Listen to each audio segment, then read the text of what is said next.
Uno momento. I got us some decent questions here. Oh, yeah? Oh, yeah. Variety hour questions. Ladies and gentlemen, welcome to the Once Revealed Variety Hour. I am 1/3 of your host for this week. My name is Vernon Smith. We are the other My third. name's Nate Bazinski. And who are you, Scott? I am Scott. There's no last name. Just Scott. Just Scott. Just Scott. That's his new name. Just Scott. Yeah, first name Just, last name Scott. Yeah. Just Scott. Name Scott. Just Scott. Just Scott. He's actually he's directly related to a famous World War II general, believe it or not. He's like, I'm not sure. That's not maybe as true as you think it is. He's like, back that one off. Maybe let's backpedal off of that one. Ancestry.com thing, and there's no general patent in the line of ancestors, so yeah, there's no general patent yet. Not yet. Maybe someday, Scott. Someday, I'm hoping. You're gonna be a general. I think I told you guys the general of the armies. What's that? Ancestry thing, and how there's some down the line, like back in like this 1800s, there is some crap. I'll get back to you guys. Excellent. Yeah, moving on. Good story. Brian just checked in and said Metal Hour. Hell yeah, man! It is the Metal Hour. It's the Once Revealed Variety Metal Hour. I like it. The Variety Metal Hour. The Variety Metal Hour. It's also Thirst Day. Yeet. The drink up, boys. Thursday. If I was, what do we got this week? What do we got this week? Because you guys have special shit. I've got what do you got, Scott? What do you got? Kahlua with almond milk. So a brown Russian, as we called it. Brown Russian. So a Mongolian.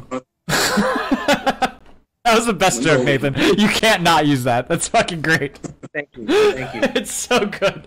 Next thing you know, Scott's just gonna start like throat singing, like. Dude, I'd be so into it though, bro. If you could figure out throat singing, those motherfuckers have like 3 voices and probably could scream if they wanted to. Oh yeah, it's really cool. Actually, yeah, I'm super impressed by it. I watched like a documentary. It's like a 45-minute documentary on Mongolian throat singers, and I was just like, dude, this is fucking crazy. These dudes are unbelievably talented. Deep throat, if you know what I mean. Yeah, and the the Inuits did it. Like, it's something that's shown up lots of different places in the world. People figured out doing this. I think Native Americans do it, but I'm not sure. I don't know. I just know the Mongolian throat singers are known for having like 3 or 4 voices at a time. Like they can basically sound like there's 3 or 4 of them singing at once. That's fucking crazy. Like a didgeridoo. What that means. Say what? Well, what that means is that if all 4 of us in the band learn how to do it, we can have 12-part harmony. So we can have a 12-part harmony without having to layer us, like on the upcoming release for Slight Delay. Okay. Right. See how I plugged that? I just fucking right in. Yeah. Slight Delay coming out soon. It's on the gang vocals part. We'll just be like.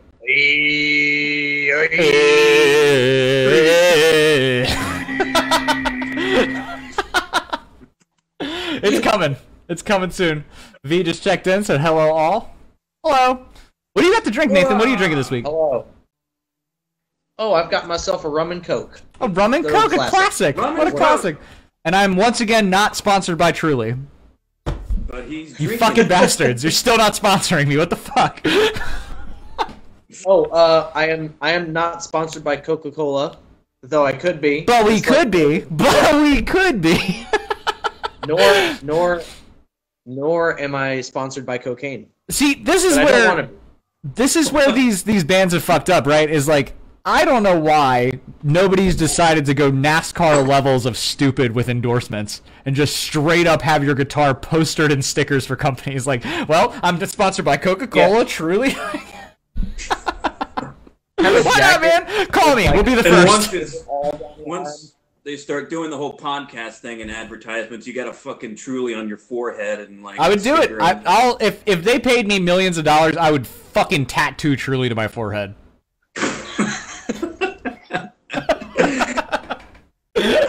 Why? That's not healthy. We're not sellouts, though. Don't fucking call me that. It's gonna go to your brain. I'm not a fucking sellout. Not that much, at least. Oh, no, You get of course to that not. level, No. Might as well, that's Nickelback way, Hey, they made money, right? I don't mind being the most hated band as long as you're talking about me. Hey, I got some questions for you guys. We can start it here. Nathan, We can he's keep like, going. no, I like what we're doing right now. no. What? Just Nathan, just his, no. Just defeated by my rhetoric. No. No what? No Just, questions? No to me saying, I don't care if we sell out as long as you're talking about me. Oh, okay. Yeah. I was like, really? You don't want Yeah. questions? Okay, fine. Fuck you. What do you got for a question, Scott? What do you got? Yeah, what Let's you hit it. got? Okay, starting off. What would be your top 3 bands of choice? Top 3 bands. That's tough, actually. 3 bands. If that's too Like, much, for listening? just do 1 or 2 or whatever. Whatever you're comfortable with. I could probably do 3. It's just gonna be a little more difficult. But I think if I had to name top 3, I'd say number 1 is the Beach Boys. Straight up. I grew up listening to it, so it was like fucking big deal. And then behind that, I bet. what's that? Some nostalgia behind that. Yeah, definitely. Yeah, for sure. I mean, also Brian Wilson's a fucking genius. So like, there's that. Like just in general, that dude is a fucking creative genius. The shit that he did on like Pet Sounds is insane and still replicated today by a lot of bands. So that's a big deal. Nirvana for sure. People will probably double down on that sellout shit now because I've said 2 hugely successful bands. And Lamb of God, which is, probably a staple for me as far as like my screaming. I like them so much. Okay. Can I take a guess at Nathan, what you got anything? Nathan's gonna have? 110%. It's gonna be like Coltrane, fucking Zeppelin, and I don't know the third one, but that's gotta be it. I gotta be in there. Well, Zeppelin's one of them. Yeah. Coltrane? You mean like John Coltrane, the jazz guy? Yeah. Jazz motherfucker? Yeah. Soul Train. Yeah, he is. He's like, yeah, he is. Fuck you. Okay, so like, I love you, Nathan. are we keeping this to like rock bands? Are we It could like be whatever. Do whatever you want. Whatever you want. He's like a Mongolian throat singer by the name of Xi Jiangshao. Like, Exactly. What full he said. circle. It could be anything. Just go for it. well, Zeppelin's one of them because of John Bonham, obviously. Hell yeah. Fucking, I'd have to say Rush because Rush is in there because Neil Peart was my first inspiration, though he's no longer like my top favorite drummer. Mhm. He was the first guy like that I heard his drum solo, and the thought was, oh my god, how is he making all those sounds happen at the same time? I don't get it. 100% forgot how much you loved Rush. And for Yeah. that, I'm sorry. Rest in peace, Neil Peart. Rush Neil Peart. Yeah, Excuse let's me. see, we got Zeppelin, we got Rush. I'm just gonna keep it to rock. There's no way I could like include all of the genres and give you 3 solid names. Okay. Fair Fair enough. Fucking enough. Fair enough. Fair enough. Fair enough. fair enough. Fair enough. Vince Sevenfold. Fair enough. It is plenty fair. Relatively plenty fair. Relatively plenty fair. I'd have to say the third one these days might be Periphery. Ooh. Ooh. Just for Okay. the intensity of it, for the heaviness of it, because like, I've always appreciated a variety of different stuff, just whatever I like. Yeah. And Periphery just scratched that particular itch that I had. Ooh. And they're the only nice. band that's really Heaviness. done it for me like that. What Yeah. do you want, Loki? My Though I goodness. enjoy stuff like Avenged Sevenfold, I like Lamb of God, I like Yeah. Metallica, I like lots of those really heavy bands. But It's- Periphery's the one, they just get real janky and nasty. with It's really it. funny you mentioned Avenged Sevenfold because that's also become like a hated band in the metal community. They've become like the Really? Nickelback of fucking the fucking metal world, I Yeah. guess. Yeah, you could I say. mean- I don't want to hate them so much, Those man. I people- get it. Like the names are a little god awful, but like they're really talented musicians, believe it or not. Like, They are. I get it. He goes by Yeah. Sinister Gates, but like his name is Brian fucking Hayner. It's a lame ass name. I get why he went by Sinister Gates. Like, That's probably the reason they changed it, because he hated his name so much. Honestly, I mean, would you want to be known as Matt Sanders or Matt Shadows? Like, you know what I mean? Like, take your fucking pick. That's a catchy name. Matt Sanders. He's like, Matt Sanders isn't bad. Colonel Sanders, Matt Sanders. What's the fucking difference? Colonel Sanders. I want some chicken now. No, I'm too drunk to taste this chicken. Solo, I make a mean fried chicken. What's yours, Scott? What's your favorite bands? Or most influential bands? I would have to say Breaking Benjamin's one of them. Let's see here. Let me just look at my music list here. Alter Bridge is definitely one. Okay. And Stain used to be one of my top, like, my favorite band. I don't know if I can give them that. Now, at least. Like, they used to be a really influence for me, but... So, there's Breaking Benjamin, there's Alter Bridge. I'll just say Stained. So Scott, on the subject of Breaking Benjamin, just a second ago we were listening to one of your ancient covers of a Breaking Benjamin song on YouTube, and we're not aware how many people know they're out there. I know your brother probably does. I know. Yep. Yeah, he probably knows they're out there. That I did that video. Yeah. Isn't that his guitar too? Right? Isn't that the thing? Yeah, it is. Yeah, I remembered that. I was like, it's fucking his guitar. It's his acoustic, right? Yeah, so that's pretty cool. You have like 15,000 views on a lot of your covers from people like watching to try and learn how to play the songs, I think. So like a lot of people are saying in the comments like, thanks, I didn't know how to do this, and now I got to watch somebody like actually play through it and sing it. Really? Like I know how it all goes. Yeah. So that's out there, Scott Patton on YouTube. It's all of his old covers. What I was going to suggest is maybe we should start I'll start downloading your videos from YouTube. We can re-upload them as like a throwback, like a retro Scott Patton. We can censor your face to protect the innocent if you like. There's so many bad covers on that channel. They're not bad. Stop. You sound so good. Even back then, it's crazy. It's so good. If you start if you watch like one of my first videos, it's just the quality's terrible and like. Sure, but I mean the quality's terrible right now too because you're connected with a cell phone. So like. We're doing all right, Scott. We've come a long way.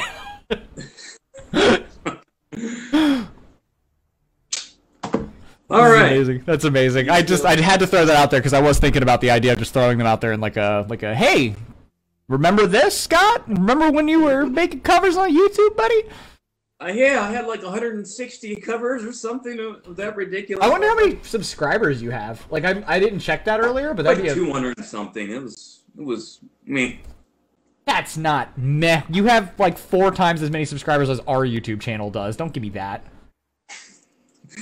Go subscribe to our YouTube channel. That's what I'm fucking telling you. Scott's carrying this band. Scott is literally carrying this band on his back. Ugh. It's a hard job, but somebody's got to do it. You have 468 subscribers. Stop fucking cutting yourself so short. You have like fucking 10 times as many as we have. Cool. It's been so long since I've been to that account. He's like, to be fair, I can't even sign in anymore, so... I can't sign in, exactly. I can't sign into the damn thing. I'm curious to what people have said, and I've wanted to comment on their stuff, but... I saw Jeremy Biedzinski. You just jumped in. Hey, bud. How you doing? What's up, buddy? Very nice to see you. If it's a Biedzinski, you know they're in my family. They have to be, yeah. They could be living in Novosibirsk, fucking Russia, and you know they're fucking related to you. Yeah. Seriously, like, even if it's spelled a little differently, they're probably somewhere way back. They're related to someone I'm related to, for sure. Brian said once revealed in the comments. Once revealed with devil horns. Very nice. Hell yeah. Is that one of your brothers, Nathan? Yeah, Jeremy's my oldest brother. Okay, what's up, man? I'm gonna hit the bathroom real quick. Keep talking. Thanks for joining. Yeah. Thanks for joining, Jeremy. Was he at that performance, like the first performance? Yeah, he was at the Auto Bar. He came to the Auto Bar. Okay, he hung out with us there. Yeah. Pretty cool. I'm glad they actually came out to that. Props for you guys. Tell you what, that was one of my favorite venues, actually. That particular show was one of the favorite ones. That was a good one. There's a lot of energy there. A lot of, like, all the people that were actually listening seemed like they were into our music. So I'd love to go back there at some point. Oh yeah, and like it's just a cool place because it's like it's dumpy in the coolest way possible, you know. You know, like when the seats are old.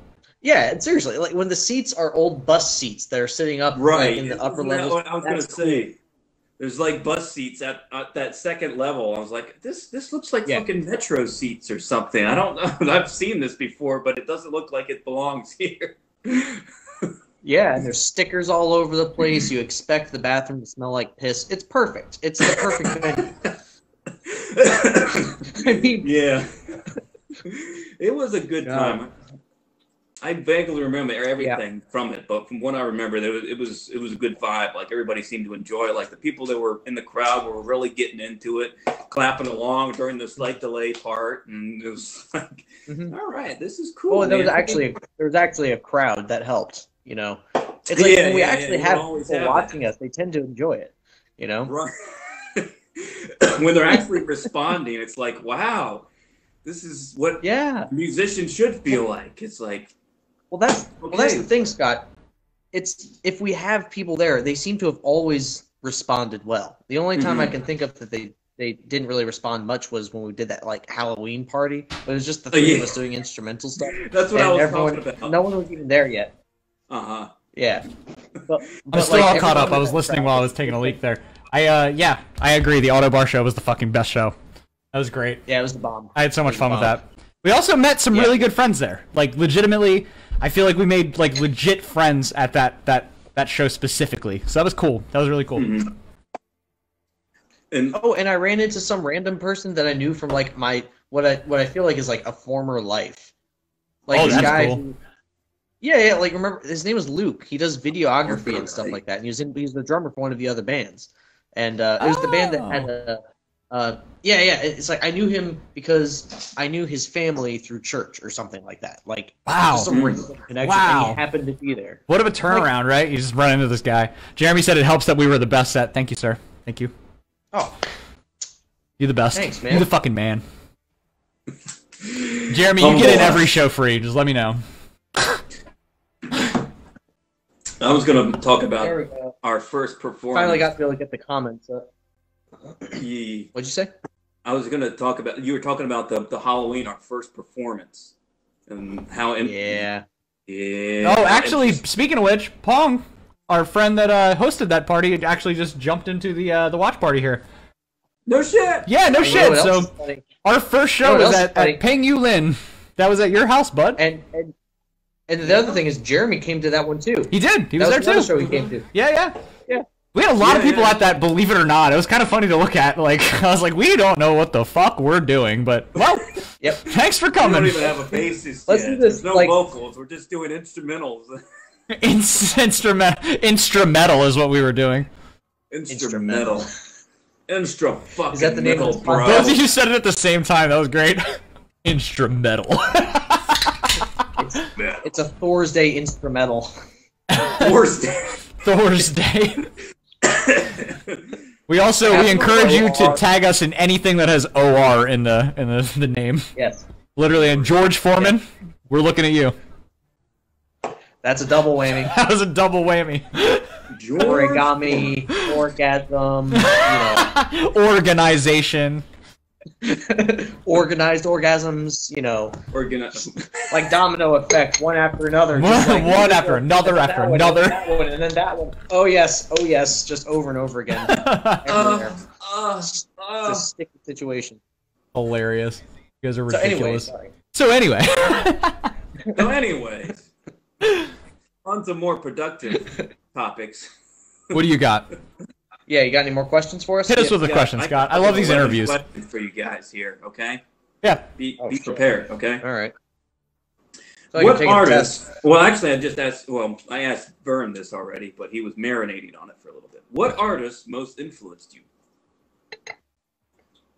Should I go first? Is that what that is? I said it earlier, but the Beach Boys are my like first band, like in everything. Like I legit like listening to them. I think back to like being a kid and listening to their music and shit. And so like maybe I should have elaborated on that more. Like the specific artist, Brian Wilson. That'd be the guy. because he's the fucking Brian man. Wilson. Yeah, that's what I was getting at. Is like I kind of got into it earlier on accident, but yeah, Brian Wilson. I say would be the most instrumental. Yeah, that's funny. Influential. Both work. I mean, both words actually work there, but influential artist in my life. But then like you said earlier, right before we started, you would expect it to be Kurt Cobain, and he's like a very fucking close second. Like extremely close second. Like if I had to pick between the two, it's tough. It's a tough toss-up. I pick Brian Wilson because it's so much of my life spent listening to it. Mm-hmm. Gotcha. Yeah. Okay, then anything? As far when you say artist, do you mean like specifically a famous artist, or can it be someone we know personally? It could be anything. It doesn't. It's very just whatever you want it to be. All right. As far as artists, I'm gonna say if I had to pick one individual, I would have to say Chuck Farrell. He was my drum teacher when I was in high school, and so I took lessons from him from like 4 years or something like that, 3 or 4 years. I forget how long it was, but he like really taught me not just how to do drum stuff, but to how to like be a musician more than just a drummer. Mm-hmm. And he was just, really instilled me with a whole lot of really great ideas about how you should approach playing with a group and all this. Even though I didn't play with very many groups while I was in high school, but he just taught me all these things that I should know. He got me started on, like, there's this thing called the rudiment ritual that they do, like, that Alan Dawson does at Berkeley. And, it's something that it taught me, like, all these rudiments over top of a drum set ostinato thing. And so that prepared me for like all these things that I went forward to do later on. So I think I would have to pick him because he sort of set my trajectory for like the future. Wow. Yeah, because I don't think I would have done as well in college in music had it not been for his guidance before that. We have a cat sighting behind Nathan, and also we have a Julie sighting behind Scott.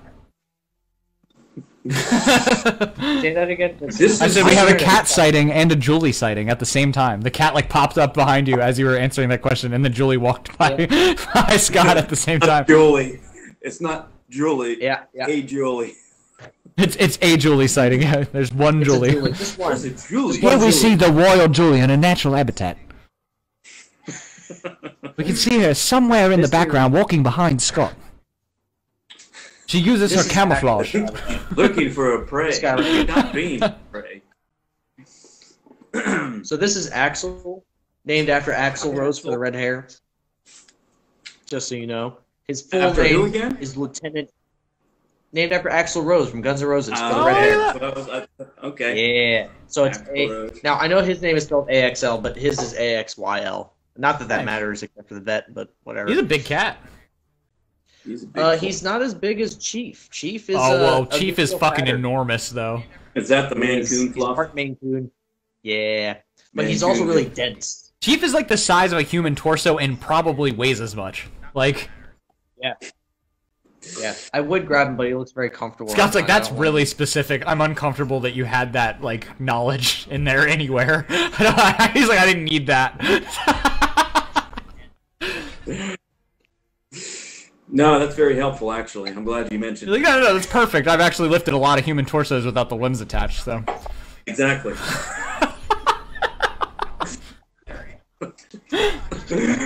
Yeah. Back in the day, and back in Nam. You're never too young to have a Vietnam flashback.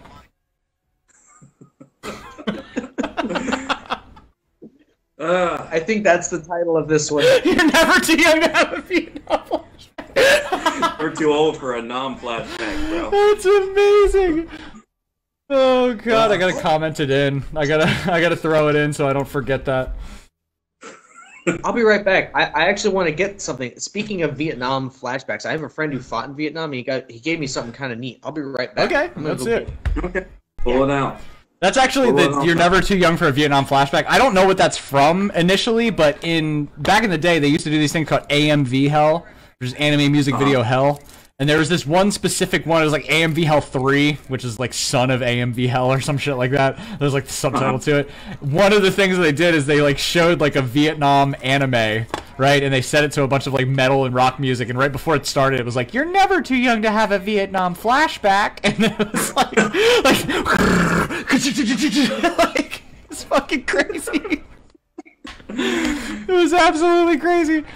And that's the shit that influenced me on the internet. Nice.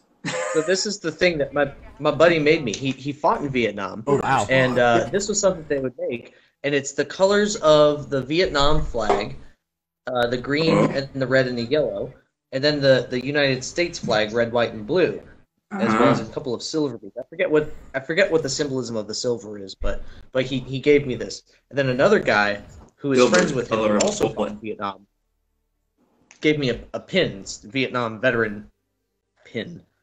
Nice. So, woo. Yeah. So now I've got a couple of little mementos from my Vietnam War buddies. Nice. I've got war buddies, and I've never been in a war. Yeah. You got war buddies and you've never been to war. That's true. Yeah. So I had a question, but I forget what it was now. So. Ah, shit. On top of the... It's not your fault. I just forgot. I had it, and I was like, oh, wait. And it's gone. Huh. That tends to happen a lot to me. Yeah, same. Got that short attention span. Plus, we're drinking. I mean... Yeah, usually the drinking helps, though. Just calms the... Yeah. Calms the nerves. That's a song by Farwell? That's hilarious. I wonder if they did that before or after the AMV Hell thing back in the day. I'm always curious. I'm always curious by that. That's just such a hilarious thing. Yeah. So, what do you got, Scott? You got anything else? Well, yeah. I still haven't... I guess... Did you answer yet? Did you answer, or did we, like, side trail, like, hard? Yeah, who's your biggest influence? Who is that? Yes, thank you. Thank you, Nathan. You. I'm glad you good asked. Job, Nathan. I'm glad you remembered the question, because I did not. Okay. I've never that much to drink. I have a bunch of different influences for like different aspects of my playing. Like vocally, I've been influenced by the vocalist from Stain, Aaron Lewis, as well as Miles Kennedy from Alter Bridge. Nice. And for guitar, there's Mark Tremonti, there's Steve Vai, there's so many different names, but like I guess I would say, I mean I can't give you just one. It's hard to give you just one as far as influence. So, but yeah, Aaron Lewis, Miles Kennedy, Steve Vai, Mark Tremonti. Very cool. Those are all very big influences on my musical. Yeah. You know, I listened to Tremonti's individual project. Tremonti, oh, yeah? I guess that's what it's called. He's got some good stuff. Yeah. I remember I was listening to it one day while I was working. I was like, man, this is really good. I was like digging up a tree stump or something. And I was like, yeah, all right. Yeah. This is helping me dig up this root. Woohoo. Was that when you were working with Nick? No, this is actually a good bit later. There was it wasn't a tree stump. It was like a 6-foot tree. It was like more like a large bush. Like a large bush? I think they have a name for that, Nathan. You know what it is? Tree. What is it? Tree. A large bush.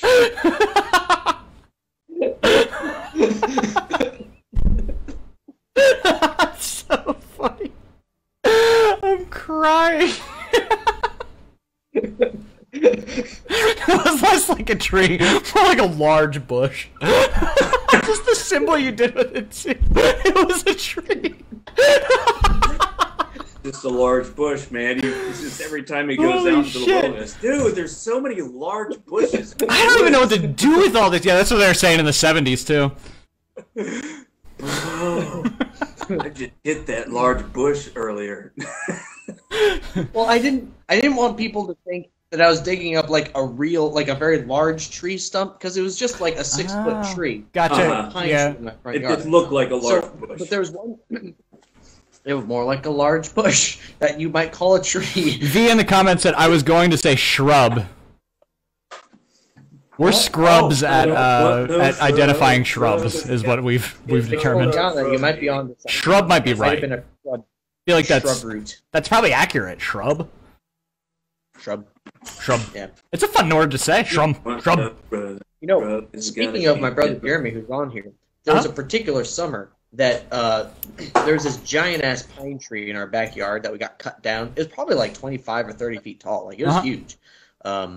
And so there's this giant ass root. I mean, the stump of it was probably like this wide or something like that. Like, it was really large. And big stump. He made it as a big stump. Were you guys stumped on how to get it out? What's that? Were you guys stumped on how to get it out? Well, no, he was stubborn as hell on getting it out of the ground. Like, he took an entire summer and dug that bitch up. Jesus, like, he wasn't stumped at all. He was fucking motivated. Fuck this stump. I don't want that shit here. I'm gonna get the fuck out of here. Stump the stump. You're going stump. I'm not stumped. The stump is stumped.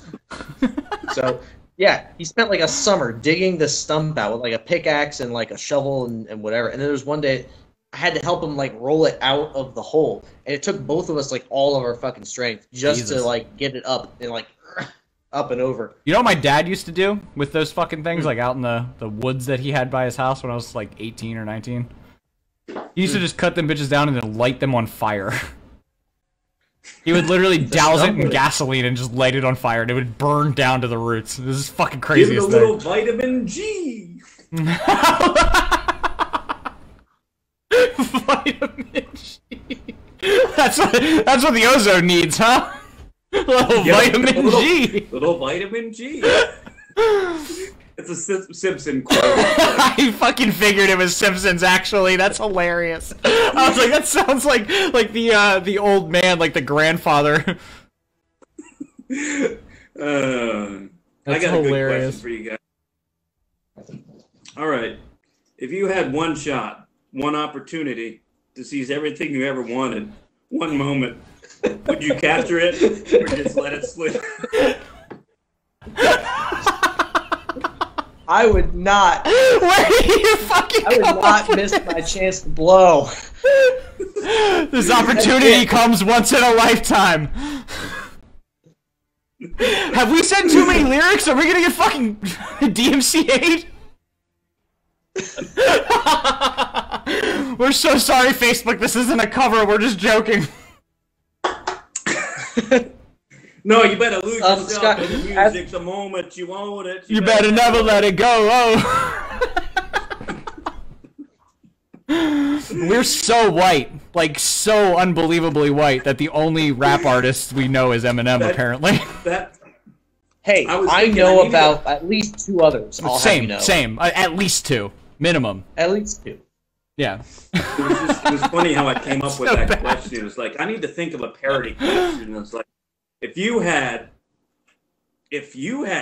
one opportunity, the fact that you knew the lyrics verbatim, I was like, did you just listen to the song today, Scott? Like, I had to look up some of the lyrics. I had forgotten some parts of it, but I was like, I know everything but this part. That's really funny. Holy shit, that's funny. Can you say it one more? Can you just say it one more time so I actually like know how to answer? Sure.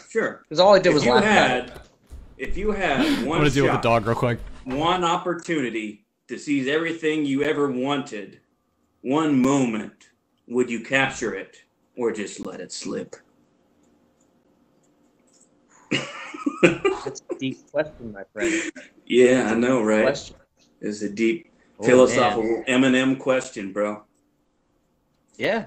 Well, it's funny because, like, you know, we just see it as sort of a pop culture thing that Eminem did, but that's sort of a very real question for a lot of people. I know, because right? how many people really do just let that shit slide? Dude, like, I mean, if you seriously, actually think of the question itself at hand, yes, it is very, like, it is philosophical in a way. Like, it's got some meaning to it. It's just you know the song so well, you don't even think of the lyrics. You just kind of, you know, listen to the song and just kind of go along, but you don't think about what the meaning is behind it. Right. It's good. Well, it's funny because I've noticed as I get older, I'll notice some of these cliches, right? That you know you hear all your life and you're like, whatever. But then as an older individual, if you take away your belief that it's just a cliche, and then you actually pose the question to yourself or the saying or whatever, or maybe you come to some sort of idea about something and you realize that the cliche just holds this like giant truth about life that you don't really realize like how impactful it is until you get older, you have some life experience, and all of a sudden you're like, it just like kind of comes on all of a sudden. Right. So that's a great question, actually. If you had this opportunity, well, okay, it reminds me of Steve Harvey. Actually, he has this really great way of putting this kind of idea, where he says sometimes you're gonna get to a point in your life where you're going to have some kind of opportunity, but you're going to have no guarantees about it whatsoever, right? It's like you're standing on the edge of a cliff, and you've got, like, something behind you that you want to get away from, and then you've got a chance to jump and get away from it. So we're standing on one of those rocks out in the desert in fucking, like, Arizona? No. There's an ocean. You can land in water. Oh, that's lovely. So we're standing on one of those rocks in Arizona before the water went away. Yeah. I mean, That's the one. We're fucked. We can't swim. I can't swim, so I have no choice. Even if I want to jump in and dive, I die. Yeah, either way, I can hit a rock, I can hit the water. Either way, done. I'm done. But anyway, so what he was getting at was that, like, sometimes, like, you could jump and you could totally just hit the rocks and be fucked. He doesn't say that, but the point is sometimes you just have to jump and just take the chance. That's true. You know, and it could be like a huge opportunity that could really pay off. It's like a high risk, high reward kind of situation. Right, exactly. I would like to think that if I had that kind of opportunity that I would take it. You would take it. But it makes you wonder how many of those opportunities have come up in your life and you didn't realize that it was actually one of those kind of opportunities. I think that kind of ended up with happening. this band, to be honest. The number of times. What's up? The number of times, like you said that, and I was like, whoa! Like the number of times that I'm pretty sure I actually had like opportunities like that just slip by because I just didn't. I just didn't go for the leap, you know. I would say with this band was definitely one, because when Brian had messaged me, I was kind of skeptical at first, because it's just, you don't know when you're on a site like, was it Band Mix or whatever, you just don't know in such things. Yeah. You can trust somebody, but I went ahead and did it, and here we are. Yeah, I just told the story about how our like whole thing happened to V, like over text or over FaceTime or something a couple days ago, and it was like a really interesting thing to kind of explain to somebody, because I was like, it was all happenstance, like it was all random. Like, I mean, truly, he messaged me out of the blue and was like, hey man, we got this other guitarist and I want you guys to both come out and practice, and you know, maybe we'll pick one of the two of you. And then when we got there and we did it, I was just like, man, this is the best decision I ever made. Like, I feel like we got along right away. You know what I mean? It was just really cool to be able to play music with somebody that I felt like wanted to do the same things that I was into, or liked a lot of the music that I was into. It was really cool. It was just a really cool experience. And then Nathan, you happened as a result of, like, Irma and I went on this Puerto Rico trip, right, for like a week after she graduated. Like, I took her there and like we went and fucking celebrated for her graduation. And so like, that week, I put up the Craigslist post saying I'm looking for a drummer, and I got like 10 hits or something back, like, or something like that. It was like 5 hits or something like that from people that were interested in being in the band, and I was starting to schedule times, and you were the first person to be like, yeah, I can make it this Thursday. Like, everybody else was like, oh, I can't make it this Thursday, but maybe next Thursday. Like, I can't make it this one, but like maybe 2 Thursdays from now or something like that. And I was like, okay, cool. Well, this guy who was like the 4th person to message us, you're going to be the guy to come out first. So whatever. And you came out and you fucking blew us away. And the thing that cracks me up the most is how you explained what happened resulting from us sending you like the demo tracks. Like, if you want to explain, go ahead. Like, it was really funny. Oh, well, okay, so I went to school for music, right? So I had this mindset about what an audition really is. Okay, so in that environment, an audition is you've got to be fucking prepared. Like, you don't go into there not knowing what you're doing. You go into it. You've learned the music. You have perfected it. You have like you're in time. You don't miss the notes. Like you do it right. You know. So I took this kind of mindset to this audition. So what I did was you sent me those demo tracks, and I came up with drum parts for like 2.5 of the songs or something like that. Yeah. And it was like that same week or something. I spent like a couple of days feverishly coming up with parts for this stuff. And so I came in and I was like, oh yeah, you know, I came up. Sorry, I didn't have anything for the third song, but I have parts for 2 of the songs. And so that's how I came into it. I was thinking of it like an official audition for like a professional group, and I was like, well, I better have my shit together. And it turned out that it was just 2 dudes who were trying to make shitty demo tracks and sent them to you over Craigslist so we could find a drummer because we didn't know what the fuck we were doing. And then we became best friends. And I don't know how to explain this shit any other way. Like, we just hung out one time and it was like, this is working. Like, you guys are cool. Like, this is fun. We did a good job. You came in and blew our fucking minds. You had like a drum idea for everything. You even changed a song in like your first or second rehearsal for Crimes Against Humanity. You changed the 3 thing to 3-2, 3-2. It's the fucking craziest thing. It was an alternating bar of 5. I was like, wait a minute, that'd be really hip if you could just cut off one of the beats and then it'd be like, oh my gosh, progressive metal. Whoa. I also remember being skeptical. I was like, I don't know about that. Then we played it and I was like, no, that's good. Like, that's a drummer mentality right there. Yeah, buddy. So our band is built on happenstance. Our entire musical library is built on the idea of happenstance. Much love to Brian and Tommy, the guys who hosted us early on. Much love to a lot of the guys out there, like the guys at Sparta Inn, regardless of where we've been, you know, as far as our differences. I got to give them a shout out because that was our first thing that they really let us come do. Shout out to Pong, who out of nowhere allowed us to come out and play an instrumental show at his Halloween party. So many different things that, like, I appreciate the people that we've come upon. I appreciate you guys, especially. It's such a happenstance thing. I just love Once Revealed for that, especially. Yeah. Amen, yeah, it's like, it's funny because this kind of relates back to that original question. And it's like, it's because all of us just happened to just take the chance and just go for it, whatever it was. That's usually when the most important things happen, seems like. It is. The absolute best things happen when you know that the thing could just crash and burn and you just take the chance. Yeah. Yep. You know, you take the risk of it crashing and burning, but also if it does turn out to be the reward instead of like just the risk part, the reward is great. It's great. It's great. Yeah, because you never know what's going to happen in the risk reward thing, right? But if the reward is great, then you made the right decision. Yeah. If the reward isn't even that great, at least you learn something from it, and that's a good reward too, right? Mm-hmm. Right. I got some. And the thing is, if it doesn't work, go ahead. What'd you say? Oh, I was going to say that. You both at the same time. I know there's enough lag to make this awkward. What did you say? Oh, I was just going to say. I was just going to say. Oh shit! I love you guys.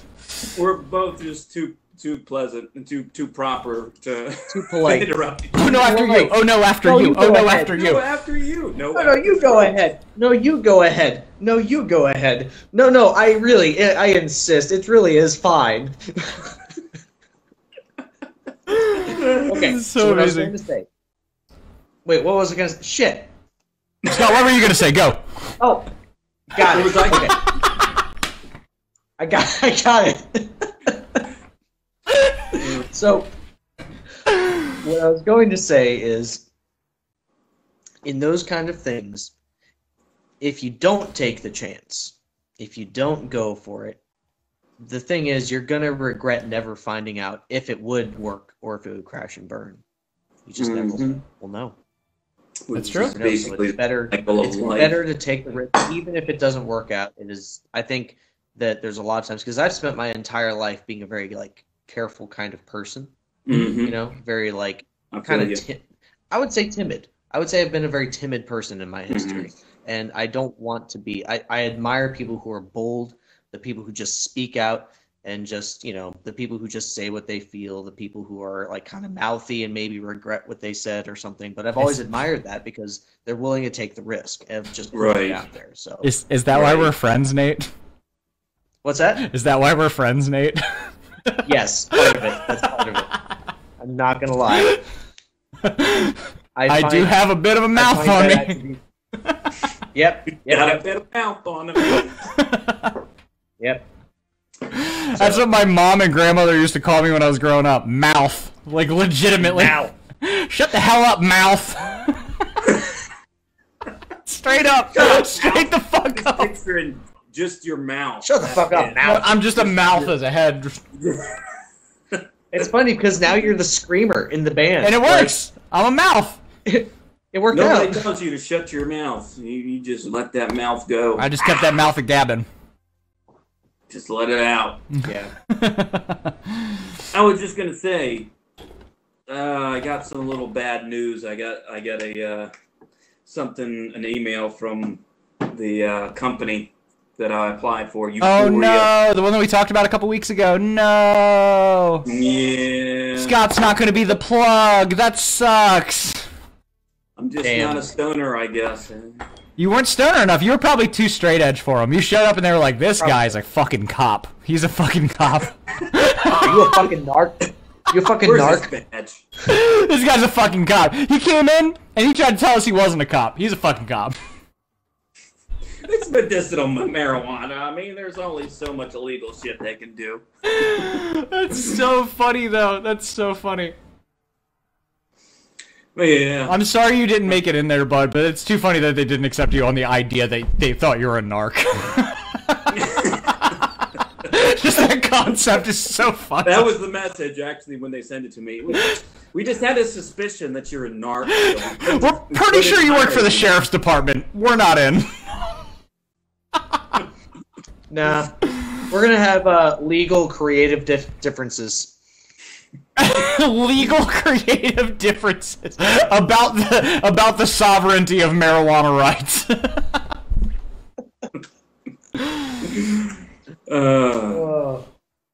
Okay, we got more questions here. I got a lot more questions. Hit me with it. Hit me with it. What's This is a little bit more PG rated here. Well, the other ones are PG rated, but this one's a little more lighthearted. Let me see here. What's your favorite type of dessert? What's what? Say that again? Your favorite type of dessert? Oh, It's man. really funny because I just walked over to the kitchen. To get your favorite Do you have your dessert? favorite dessert in there? I don't know. Let's see what I got right now. I've got dry roasted honey roasted. I thought that was just a container of honey at first. I mean, I do have that. But that's over there. I've got Aldi chocolate. Okay. All right, that's got- pretty good. There's some. That's a good dessert. I've got some double fudge ice cream. Ooh, double that sounds That's not good. bad. Oh, I've got some frozen hamburger. Oh, that's a solid dessert, Okay, Nathan. that's a good dessert right there, protein-filled man. dessert. Throw that on the fucking It is barbie. Yeah, see, when I have my dinner of like lentils and chocolate, then I have beef for dessert. That beef is a dessert in the way of if you made it for me as a dessert, I would dessert the area. Is this going to be our cook channel one night? You're just going to have lentils and chocolate and then some. What were we gonna call the Cooking with Once Revealed channel? Just cook with 2 O's that are slashed, right? No, you know what I'm gonna do? We'll do this. It'll be a game. I thought that was a knife. I thought you were pointing a butcher's knife at me. We're going to play this game and you're going to fucking like it. So what we're gonna do here? Whoa, Nathan, that's threatening. We don't want to break Facebook's terms of service. What we'll do is already I'll happening. wear a blindfold and I'll go through my kitchen and grab random ingredients. Then I have to make something out of it. Wait, that would be hilarious, though. That would be fun, actually. I'll enjoy doing that. I'll come over and shoot it with you. That'd be fun as fuck. Let's do that. That would be. We'll do Yeah, episode we have 1 to of Cook at Nathan's place, then we'll do episode 2 at Scott's. I'll come over and do yours. I got a lot of free time on my hands, You're going guys. to destroy my kitchen, dude. We'll have to wear nothing but aprons. 2. Oh, I like this. We'll get once revealed aprons made, and we'll sell them on the website. Oncerevealed.com. No, I don't agree to this. It'll be once revealed. You guys can do your thing. Once revealed. And then you got to show a rear shot of what's behind the apron. And it's naked. You're gonna be nude. You'd be naked. Mm-hmm. My favorite dessert would have to be something chocolate related. Maybe like a chocolate cheesecake. Like something from Cheesecake Factory. One of those it's got ridiculous number of ingredients and layers. And calories. Like a gratuitous amount of layers. So mine is a cheesecake, even though it destroys me every time. Oh my! I'm pretty sure I got hospitalized by a cheesecake once. Really? I'm almost positive one of the times that I ended up in the hospital was because I had a cheesecake and it fucked my stomach up so bad that I was like dehydrating and fucking like diarrhea every 20 minutes or something like that. Oh my god! I'm super lactose intolerant, and that's a massive amount of cream cheese and milk. It is a massive amount of lactose. Yes, a lot of lactose. Yeah. Everything that you would not want. It's like a negative amount. Like, you should never do that much if you are lactose intolerant. It's probably going to hurt you. It's probably not good for you, even if you're lactose intolerant, if we're being real. Ellie the dog has made an appearance. Ellie the dog. Welcome, Ellie the dog. What up, bud? How are you? Ellie, I am the Funkle to that dog. This is my favorite fucking animal ever, because she's the only animal I love. All right, get down. Speaking of Funkle, I have wonderful news for the world. Oh, what you got? I'm going to be a legitimate Funkle. Oh, sometime shit. in September, maybe. Oh, shit. Congratulations to one of your family members. I don't know who. My brother, not Jeremy, but Danny, and his wife are having a baby. So congratulations, Danny. All right. Welcome that small child to the once revealed family. All right. We're gonna get toddler-sized shirts made. We're gonna get what? We're gonna get toddler-sized shirts made, just so we can send one. We get like a once revealed onesie. And little caps. We come up with aprons and onesies in the same night? What? Oh shit! Oh shit! We got this. That's too funny, Scott. What's your favorite? What's your favorite your dessert, as it were? I'll be listening. Give me just a minute. Come on. My favorite dessert. It's hard to choose one, but it's between. I don't know if you guys have ever heard of this. It might sound disgusting when I first say it. Dirt pudding. Have you ever had dirt pudding? No, but I have a feeling it has something to do with being chocolate pudding with some sort of crumbs in it. You are close, but it's not. It's not like chocolate pudding. It's actually vanilla pudding with Oreos on top, and you put little gummy worms in it. It's delicious. It's fucking delicious. I feel like I've had that before, and it sounds really good. I want some right now. And it's between that. Can you come over and bring me some dirt pudding? Sure. I will come by later tonight, maybe around 1 o'clock, and let's do this. Let's knock out some fucking dirt pudding. I don't even know where I'm gonna get it. Maybe I'll just make it somehow. I'll get some Oreos and some pudding and some gummy worms rather, because it's dirt pudding. You gotta have the worms in it. You know. You gotta have worms. You need worms. You gotta have some fucking worms. I know where I had it. I probably had a less good version of it and still loved it. From Sheets. From where? That's where I had it. It was Sheets. Sheets, the gas station. Cheese. You know? Oh, okay. I thought you said cheese. Okay. I thought you were gonna say like Cheesecake Factory or something. No. Like that's short for Cheesecake Factory. Okay. Yeah, because they've got like those. I don't know if they still have them. I haven't gotten them for a long time. They had like parfaits. Parfaits. Yes, I was gonna say that. Mm-hmm. Yeah. I used to get those, and it's just too much sugar, and I started feeling fat because of it. So I had to keep my girl extremely fattening. Gotta keep yourself slim. Gotta keep yourself sexy. But anyways, sexy. Yeah. But anyways. Yeah. Yeah. Well, there was a time. Speaking of Sheets, this is just a random thought. I don't know. But there was a time that I remember in one of my master's classes, they were talking about like advice that you would give to other people who are like in my position, a DHH teacher, Uh-huh. and the only thing, if I was ever to give advice to someone who's like an itinerant teacher in some school county, the only thing I would tell them, like if they're in this area, get a Sheets card. You know, because you're gonna go to Sheets so much because you're driving. An itinerant teacher, you drive around the county to all these schools and meet with your students individually, right? So actually, the first thing I would say is don't go to Sheets too much because you'll gain weight. And then the second piece of advice would be get a Sheets card because you're going to go to Sheets. I checked in just for that. That's a good joke. Yeah, because it's going to happen. You're going to gain weight. How did we get here? I forget. What's that? How did we get here? I forget. We were talking about dessert, and we talked about dirt pudding. Scott's favorite was dirt pudding. Desserts got there. Let's.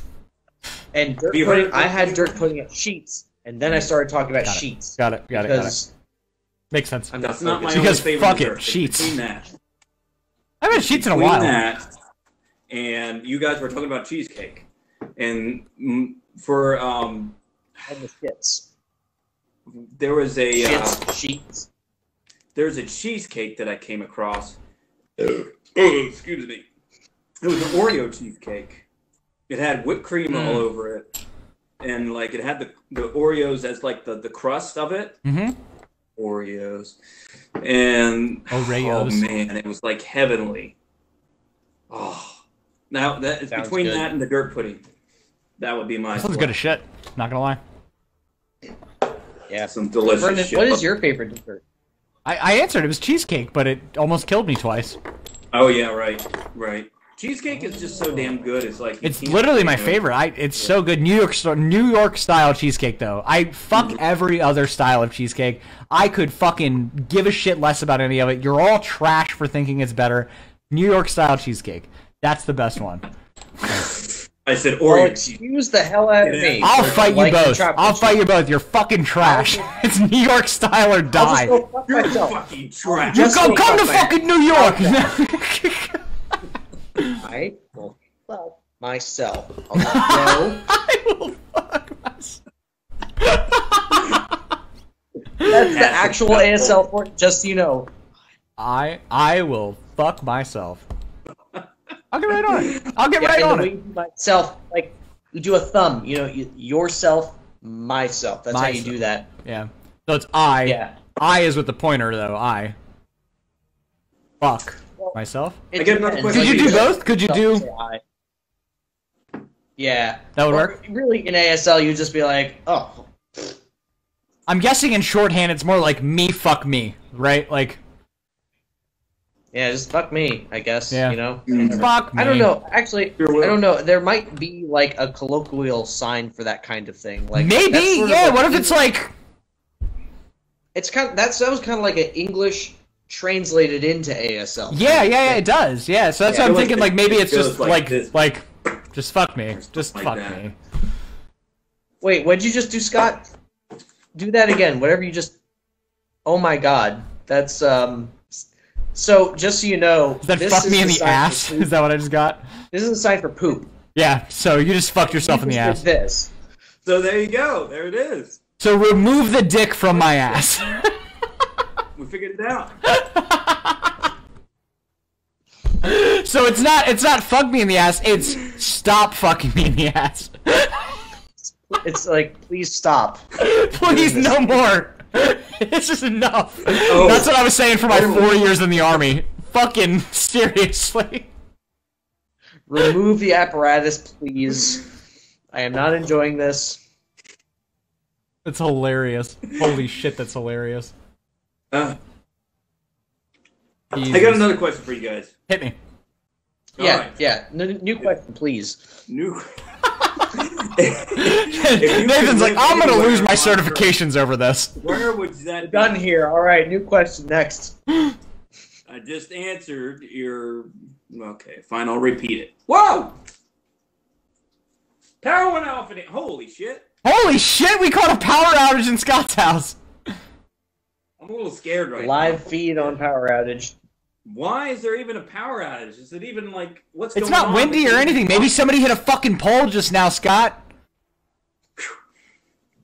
Okay. There's some disgruntled worker at the power company. He's just eh. He's like, I'm not the biggest fan of Once Revealed. Oh, he's not on Wi-Fi.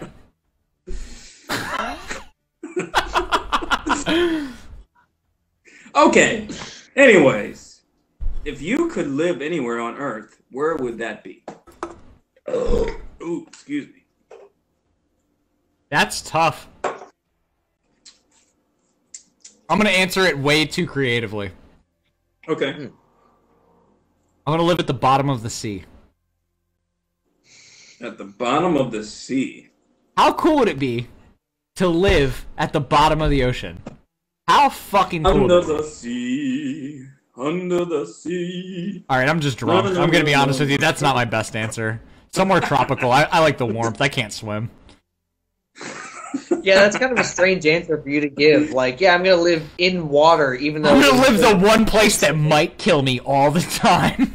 Well, also, like, not even just the inability to swim, but the pressure by itself. Even if you did know how to swim, you just die instantly. You just if you go down slowly, the pressure's fine, right? So if you slowly lower yourself, it's okay to a certain point, right? But then you have to be in a bathysphere, which artificially gives you pressure.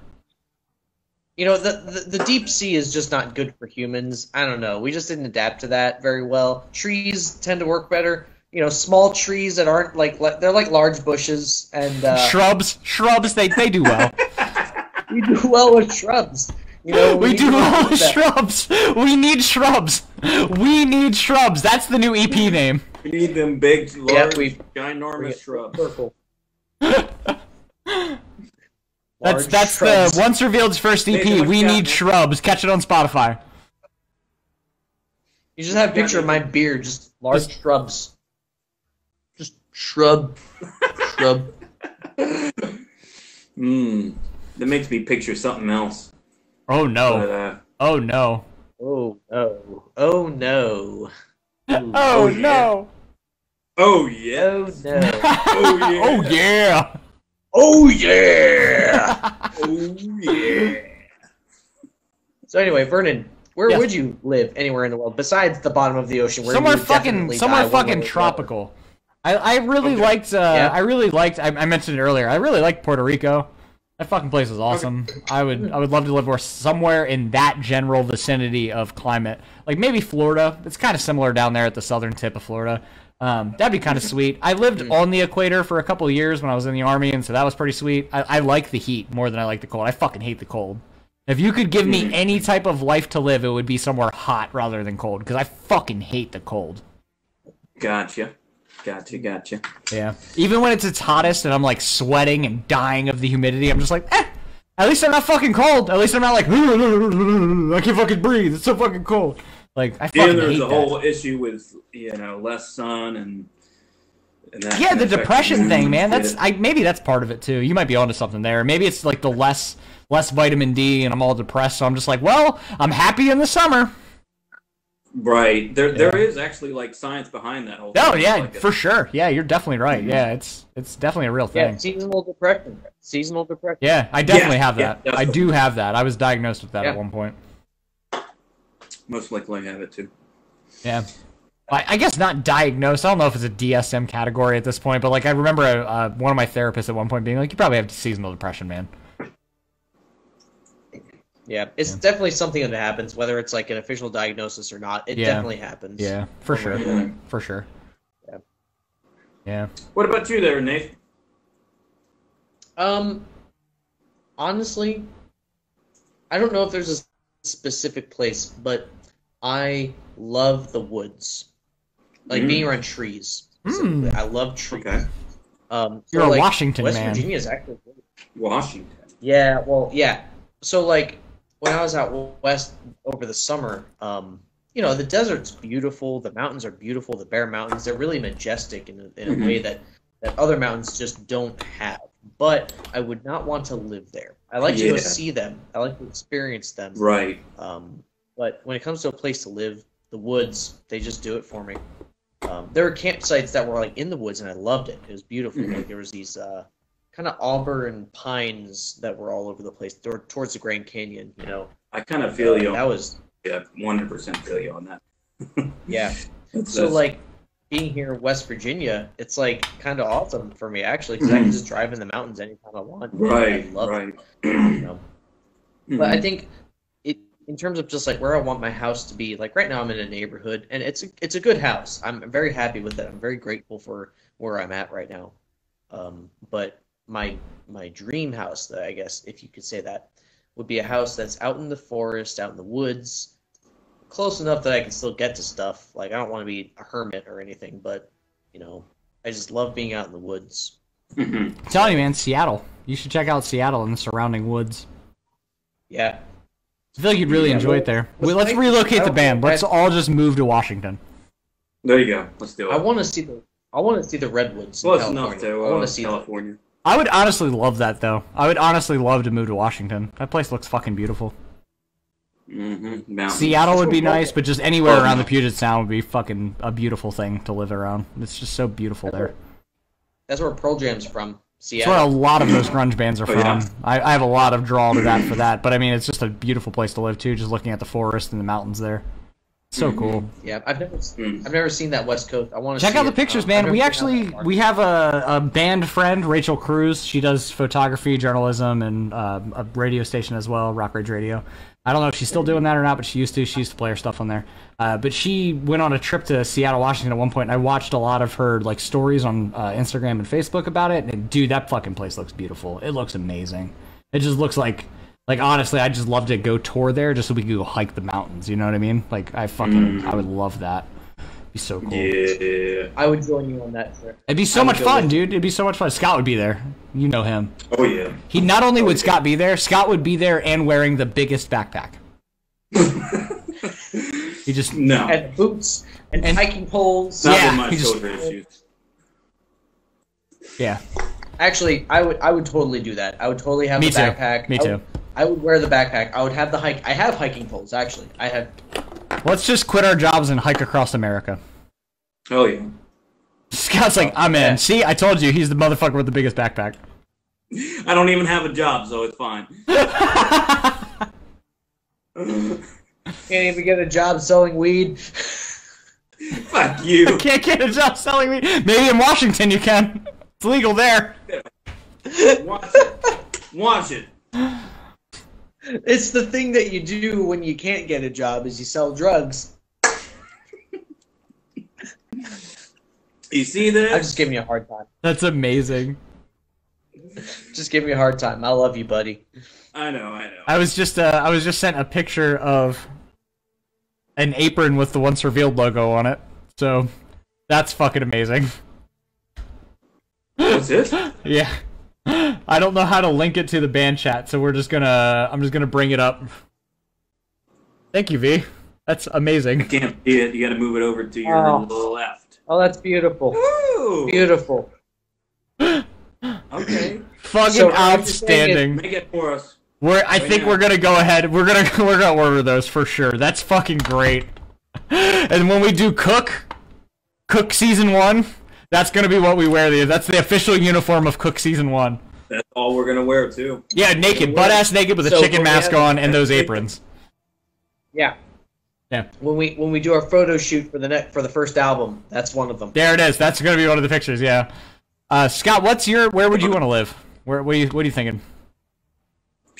Yeah. That's like, well, you said the bottom of the ocean, and you said in the middle of the forest, Nathan. So, in the middle of a volcano.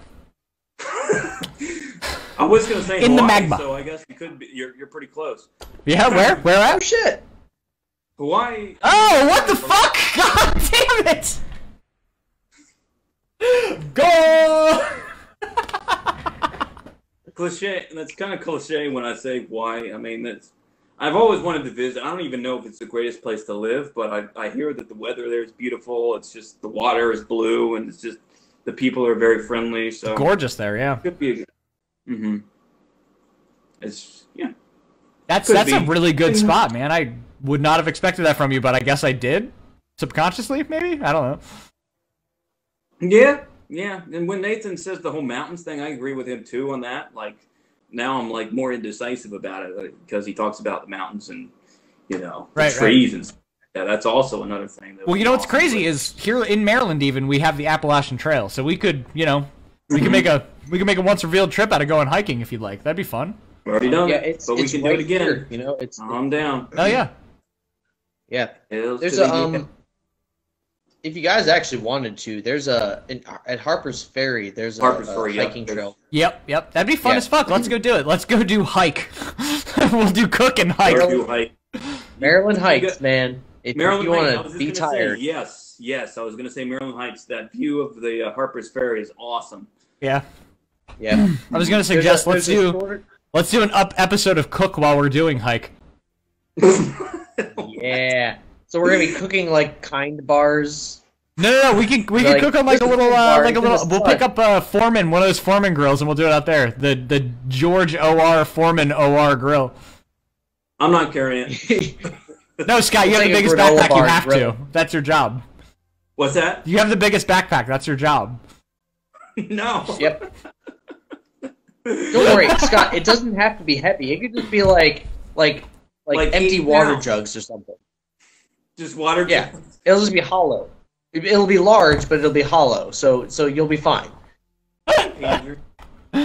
We definitely went over our 1 hour, but I am willing to keep going. This has been a good conversation so far. Oh yeah, I'm having fun. How you feeling, Scott? Cool. I know you're getting tired. No, I'm fine. Okay, good. You got more questions? Yes, I do. All right, run it by me. What do you got, bud? Hit me up. All right. Hit us. Let's see here. No, Banda. Okay. What would be your favorite movie? What movies have you watched over and over? I guess Ooh, fuck. That's pretty good. I have a definite answer for that, actually. Go ahead, Okay. Nathan. Go ahead.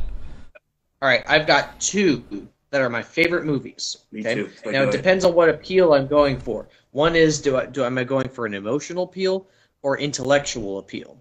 Okay, so for emotional appeal, my number one is Interstellar.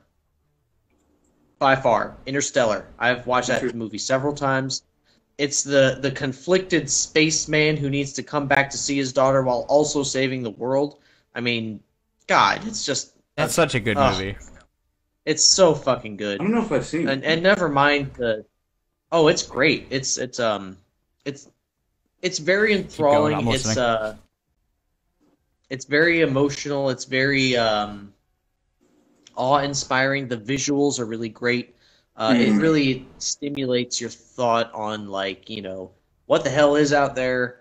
Right. Um, I'm but gonna it's have to- also it involves the human journey that goes through that too. Mhm. You know, Interstellar. it's I might have really seen. incredible. It's a beautiful. Mhm. It's Matthew McConaughey and Yes. and Yes, I have seen it. oh, And the music is so good. The music's so good. Yeah, Matthew McConaughey is in, that's one of my.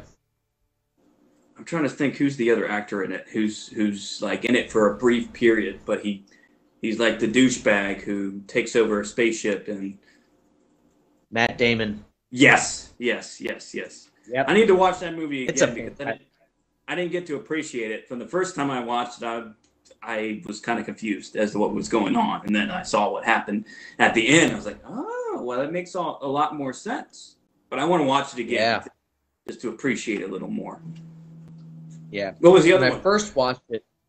Oh, go ahead. well, I was gonna say when I first watched it, I borrowed it from my friend, my Vietnam War friend actually, who gave me this thing.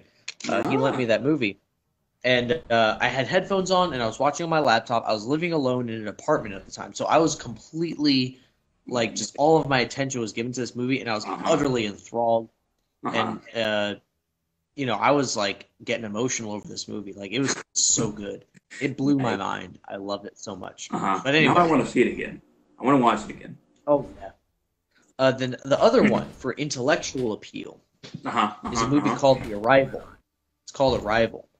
And that's another kind of alien space movie. Yeah, it was made in 2014. It has Amy Adams as the main character, and I forget his name, but the actor who played the bow and arrow guy in the Marvel movies. What's that? Hawkeye? Okay. I know you're talking about. That Oh, yeah, I yeah. know his name. That dude. What is his name? Played What Orion. the fuck is his name? Jeremy something?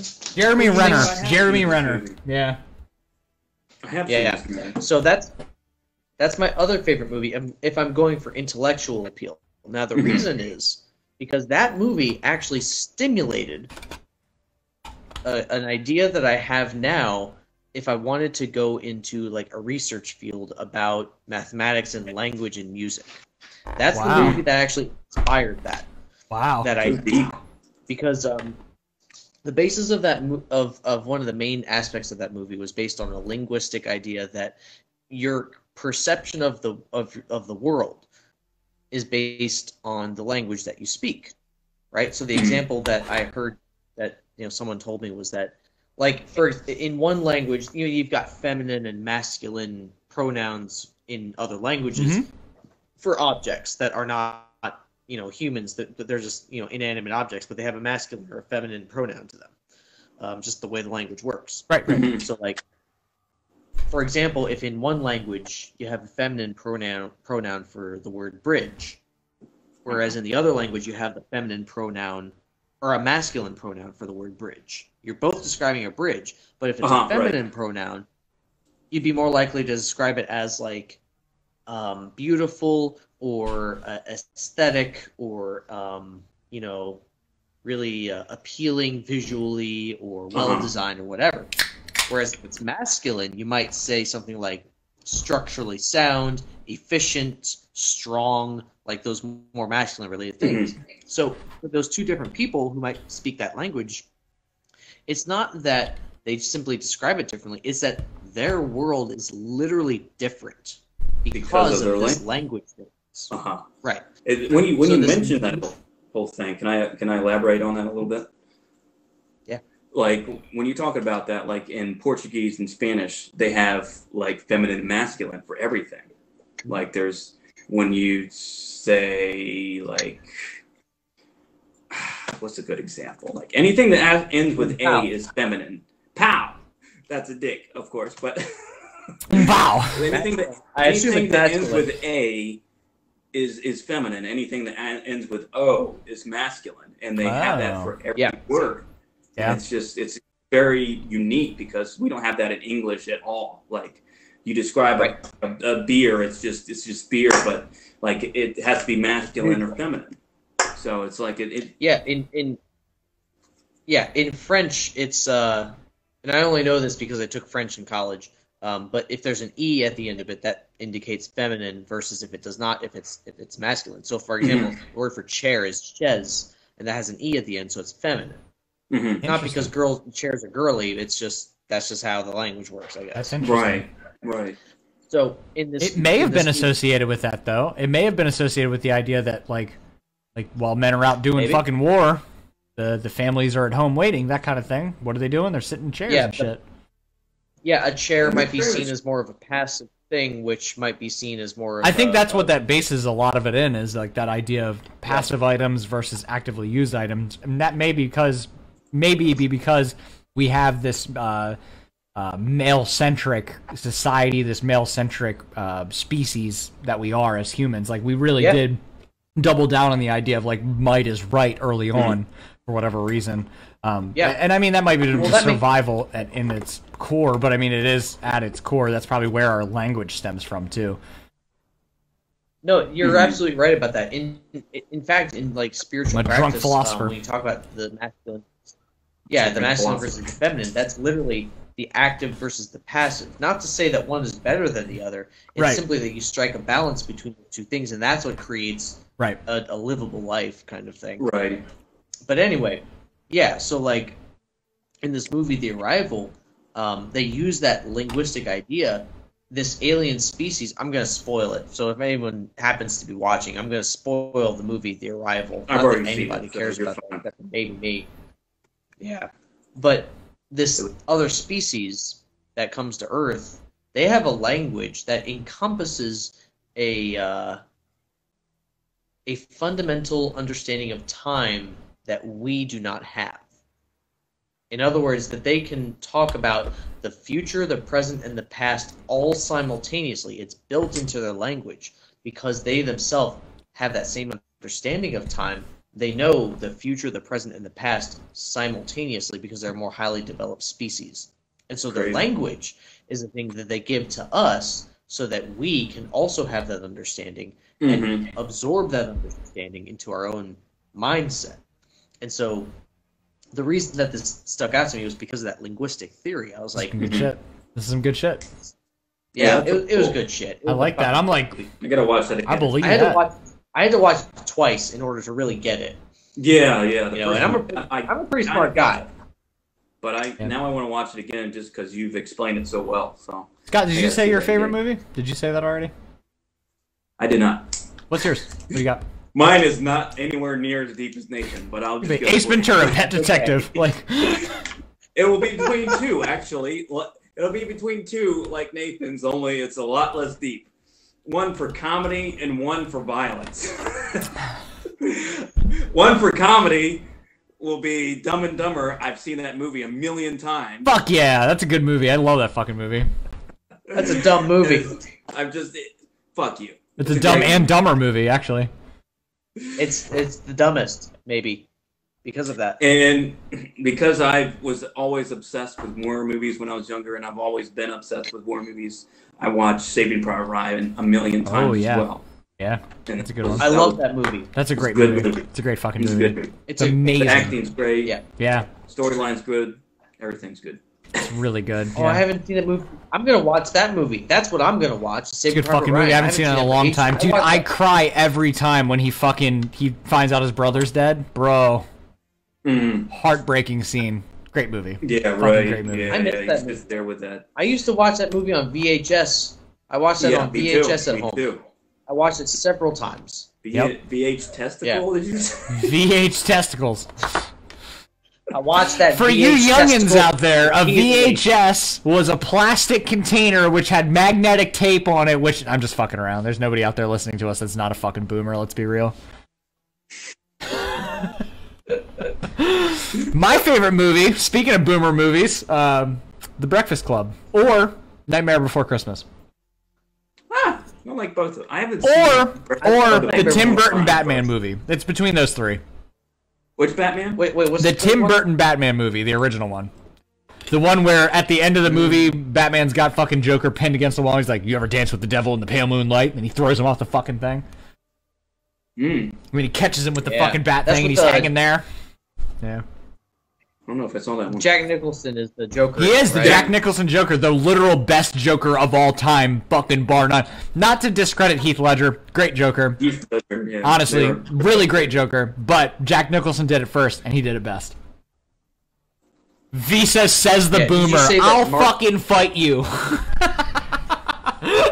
What's this? V says the boomer in the comments.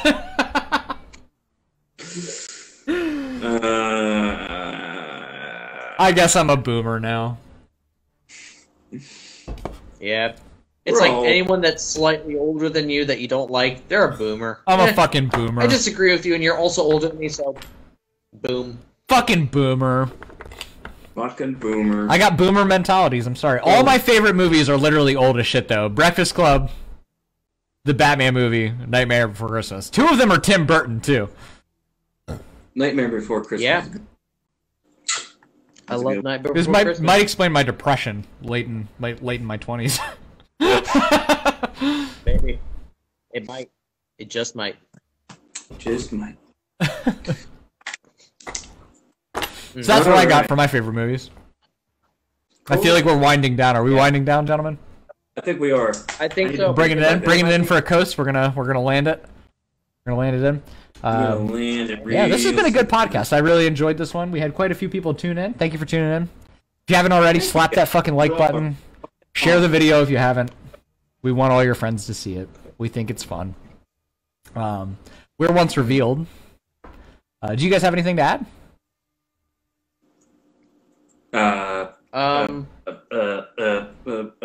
Good, nothing. I'll say this. You had I'll say one thing. What do you got? I have a thing to say. Go ahead. I appreciate doing this thing once a week.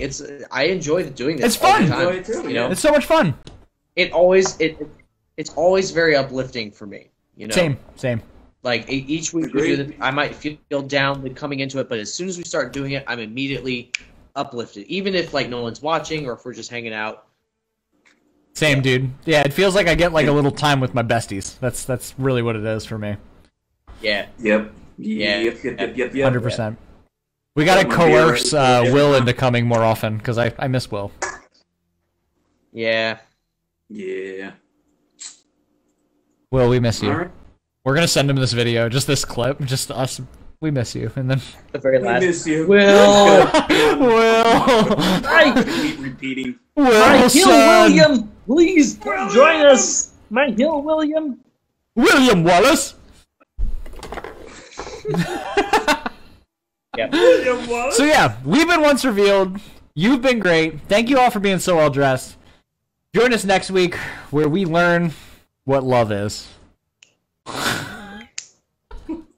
What is love? Baby, don't hurt me. Baby, don't hurt me no more. And we're gonna get DMCA'd for that. So thank you. Goodbye.